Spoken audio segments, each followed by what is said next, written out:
everyone. This is Quinn, and welcome to my April wrap-up. Before we get started, I'd like to give a star rating system disclaimer. I tend to be a little harsher with my ratings, so I want to give some context on what my ratings mean. 1 star means I did not like it. 2 stars means it was okay. 3 stars means I liked it.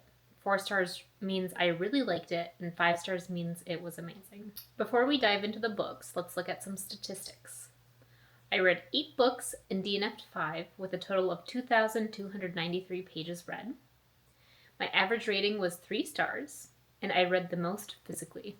The first book I read in April is King of Immortal Tithe by Ben Alderson. Human Arlo Grey will do anything to fend off the sickness that longs to destroy him, to uphold the promise he made to his parents, ensuring the protection of his sister from the world and its dangers, especially if the dangers come in the form of elves from a realm beyond that of the human world. Elf Fainir Evelina is scorned for the murder of his family. Forced by the bitter queen to partake in the choosing, he discovers a single person who can resist the deadly grace of his touch. And I gave this one 1 star. I would have DNF'd this if it wasn't for the Magical Readathon. I was hoping that Ben Alderson's writing got better from the first book in the series, but unfortunately it didn't. I didn't really care for either characters. The plot wasn't intriguing enough for me, and the ending decision I wasn't too crazy about either. The next book is Never Satisfied by Taylor Robin. In a competition for apprentice magicians and their animal familiars, non-binary Lucy is chasing the reward and learning the cost. The competition to become the new city representative, a magician who serves the magistration, protects the people from monstrous husks, is fierce. 8 young apprentices and their animal familiars are vying for the role, while behind the scenes corrupt officials work to ensure their favored contestants make it to the next round. And I gave this 4 stars. I got this as a gift for the holidays and finally got to it, and I absolutely loved it. I was hooked instantly, and if it wasn't for being in the middle of a readathon, I would have binged the rest on the website. The art was great, the storytelling was intriguing, and left me wanting to actually figure out what was happening and why. And I loved the character dynamics, which you're slowly figuring out as the story progresses. I highly recommend you check the series out. Kim Ji-young, born 1982 by Cho Nam-ju, translated by Jamie Chang. Kim Ji-young is a girl born to a mother whose in-laws wanted a boy. She's a sister made to share a room while her brother gets one of his own. A female preyed upon by male teachers at school, a daughter whose father blames her when she is harassed late at night, a good student who doesn't get put forward for internships, a model employee but gets overlooked for promotion, a wife who gives up her career and independence for a life of domesticity. Kim Ji-young, born 1982, is the life story of one young woman born at the end of the 20th century, raises questions about endemic misogyny and institutional oppression that are relevant to us all. It was really hard to rate this book.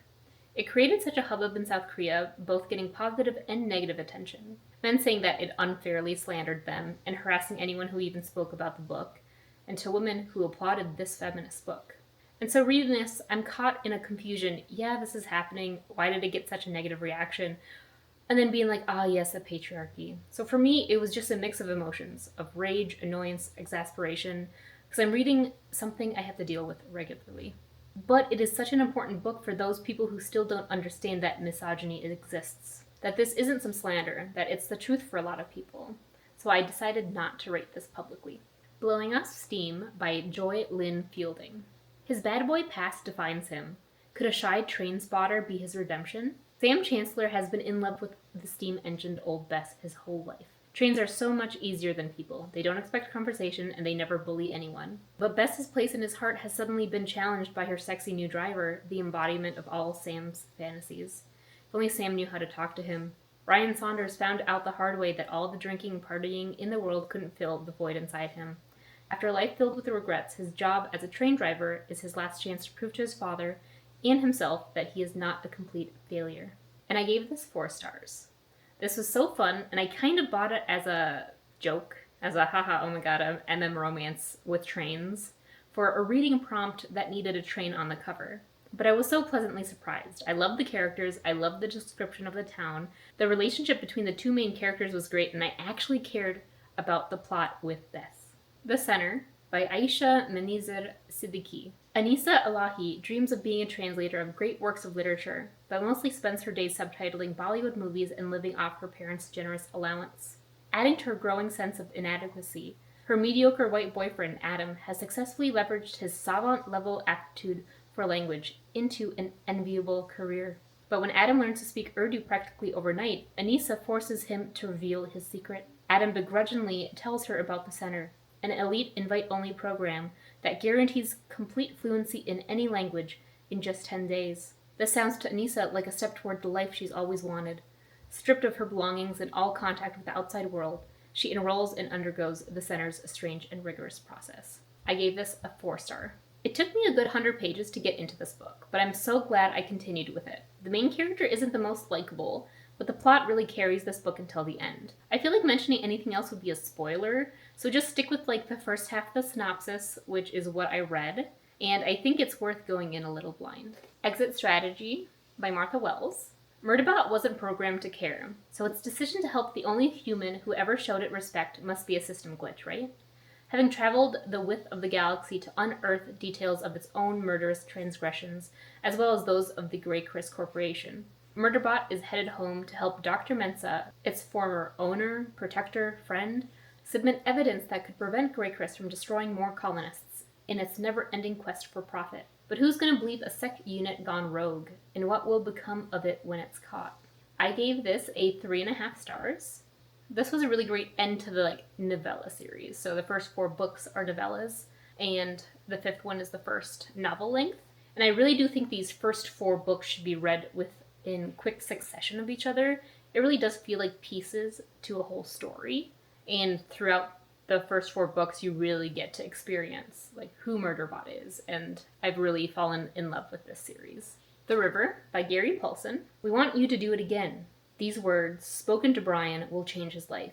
2 years earlier, Brian was stranded alone in the wilderness for 54 days with nothing but a small hatchet. Yet he survived. Now the government wants him to do it again, to go back into the wilderness so that astronauts and the military can learn the survival techniques that kept Brian alive. This time he won't be alone. Derek Holzer, a government psychologist, will accompany him to observe and take notes.